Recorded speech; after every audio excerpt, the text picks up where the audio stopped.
Hi, this is Misha. This is kind of an early first look. It's something that's not new to the market. Not exactly, but it's still a limited supply item. And this is the first time I personally had them in stock, so I thought I'd talk about the Swiss Arms Neuhausen SG-751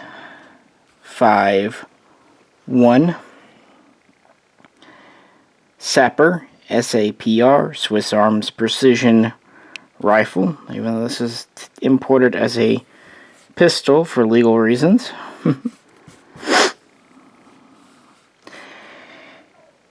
And these are being brought in by San Imports, formerly JDI.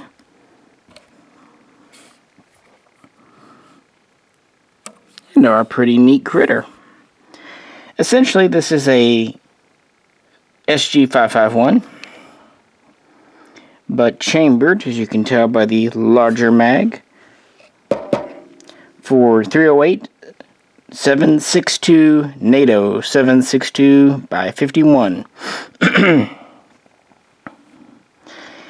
Now, the first batch that Dave at JDI brought in had the 14.3 inch barrel, single piece barrel with a fixed flash hider, so the same as the 551 SB. He's also imported a 20 inch barrel version and a 17.8 inch barrel version, again single piece with a fixed flash hider. And then finally we have this version here, the 16 inch.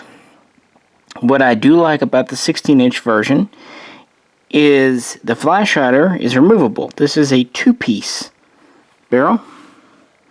And I noticed something interesting. This is the flash hider here. It is a 6-port. It is ported all over. Oh, good grief, I can't do that right now. Oh well, sorry. It's ported on the bottom. Goes all the way around, so it's kind of an enlarged birdcage. And I thought it looked similar to something. So I dug this out here. The second flash hider you see is from a SIG Sauer USA 551A1. And as you can see, the ports are identical. It has 6 ports, same diameter and length.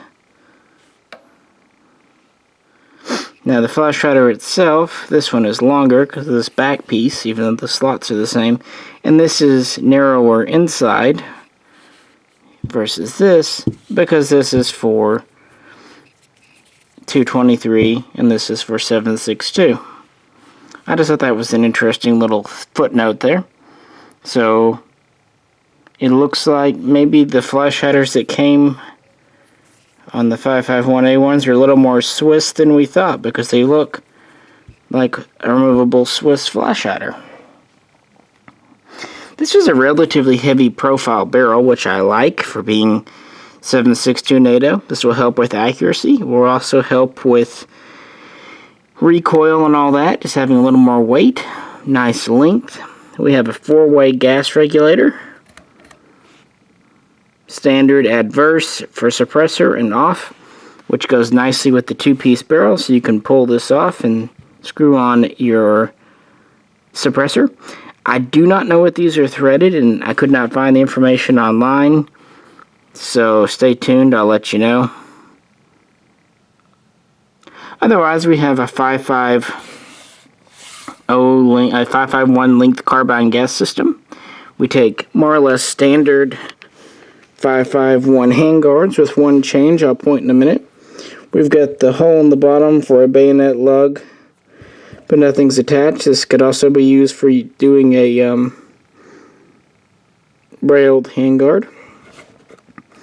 In the front here, we have a folding front sight calibrated for 100 meters.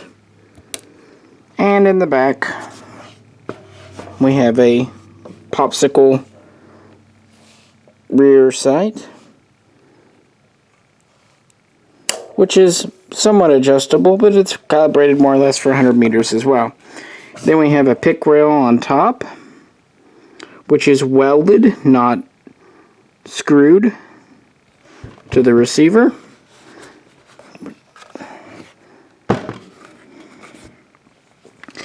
The upper receiver, which is actually the firearm part, is made from stamped and welded steel. Serial numbers will match on it, the bolt, and the bolt carrier. The lower will also match serials, and this lower is made from aluminum alloy. It's a lightweight lower. Now the upper and the lower are pretty much the same pattern as a standard 551, but of course we are longer to deal with the 7.62 NATO cartridge, and because of that, you'll notice one change here. This is the stock latch stud where it will lock in, and you notice it's on the receiver, and it's metal too. So stock folds over, clips into the side. Now this takes a standard 55X stock, so it's the same length. So you can see it was pushed back and is no longer on the handguard. Now I said earlier there's one modification to the handguards. These are standard 551, but they ground off the stud on them for locking the stock to. So you can see the difference.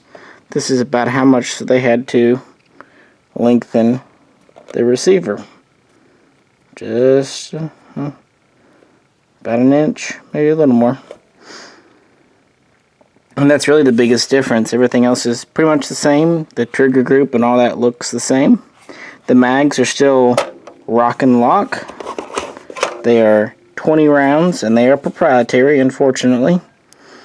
They're not amazingly expensive, but they're not cheap. They're about 70, 75 bucks for brand new. So probably not something you're going to run out and grab a dozen of. Or heck, maybe you will. If you can afford one of these, you might just do it. Because these guns retail for about $4,050. And that's for the pistol version, which is, you know, imported this way for legal reasons. Come on. And if you have the 14.3 inch, you have to file for an SBR or extend the barrel. But if you have the 16 inch here, or the 17.8, or the 20, you're perfectly within your rights to slap a stock on this guy as soon as you take it home. Which, I mean, you would, because firing a .308 pistol is not fun, and this is meant to be, if not a sniper gun, which it isn't, a precision gun, something maybe not even quite like a DMR, but something more than just a rifle. This is a standard, you know, battle rifle, so, you know, it's somewhere in between. It has typical Swiss quality, Swiss engineering. The bolt is incredibly smooth. See there? Trigger is, well, I can't quite reset it. Sorry guys, going one-handed here. Can't quite do all the functionalities this way, but wanted to get this to you. We've got the standard, you know, kind of gas piston. Disassembly is the same. All that is pretty much the same. So if you get one of these and then you throw a stock on, your total is going to be about $4,300 to $4,400. And you'll definitely want to pick up some extra mags because this just ships with one. You also get a pretty comprehensive manual in German here. But an English version is available. You get the standard belt type cleaning kit. And you get a can of aerosol lubricant, I think. I actually don't know. The 5.56 guns don't come with this. So you get a can of lube. And it comes in the standard kind of black hard case. I actually really like these cases. I've been using them just going to the range a lot, and they're very durable and flexible, and they're quite thick, so they're good for fatter guns. And they've got nice closures. So yeah, I actually really like this kind of case.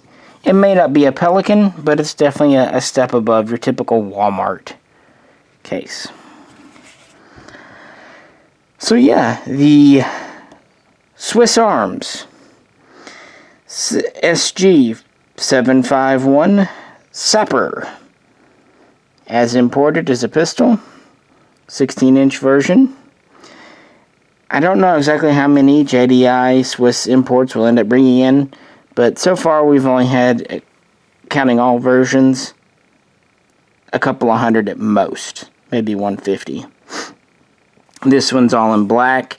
I think there isn't even a steel lower option. I think all of the 7.62 guns will have the alloy lower, but looking on Swiss Arms website, they do say if you'd like colors to let them know, so obviously they're willing to do various metal and furniture colors would not be a problem, because again they take standard 55X, so you could get green or black.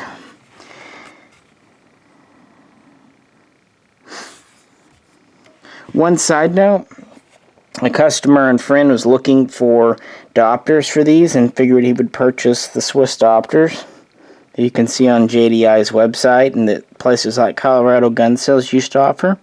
Now, those will fit on here, of course, because it's the standard gas block, standard pick rail. However, those are calibrated for 5.56, 223.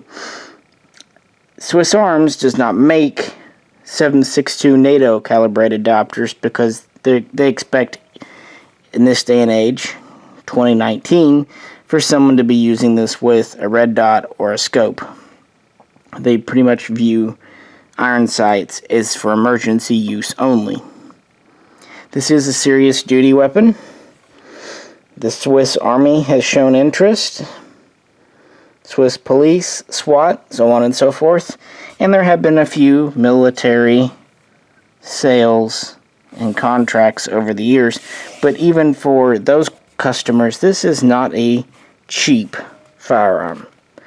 But the flip side to that is, it's a quality gun. It will deliver very good accuracy. I'm not going to say sub-MOA, but very good. It's got the Swiss cold hammer forged barrel. And really the whole 55X family and now 751 are designed to be just tough. They're designed to last. Things like the trunnion, bolt group, receiver, barrel, gas system. Heck, even the springs are designed just to last and last and last. So, when Swiss Arms SAN refurbishes the military's STGW-90 rifles, about all they usually have to do is replace some small pins and springs, maybe a missing part or two that went away during cleaning, and the furniture sometimes needs changing because it gets scratched, especially the buttstock. Anyone who has a K31 knows how hard the Swiss Army is on the buttstock, especially towards the bottom. So that's pretty much the number one part that ends up being, replaced during a refurb for the STGW-90. Not so much because it's just straight out broken, because they are metal reinforced inside the polymer, but just because they're chewed up and chipped up from being hit with boots and banged on the ground, and just generally speaking, used. But a stock is an easy thing to replace every couple of decades. Trunnions, not so much, and that's why these are meant to last. So I suspect that the SAPR is built to last just like its little brothers. Well, any questions or comments, I welcome them below. We appreciate you tuning in. If you could, like, share, subscribe. Also check out our Patreon page to help support the channel. This is Misha, and we will catch you very soon.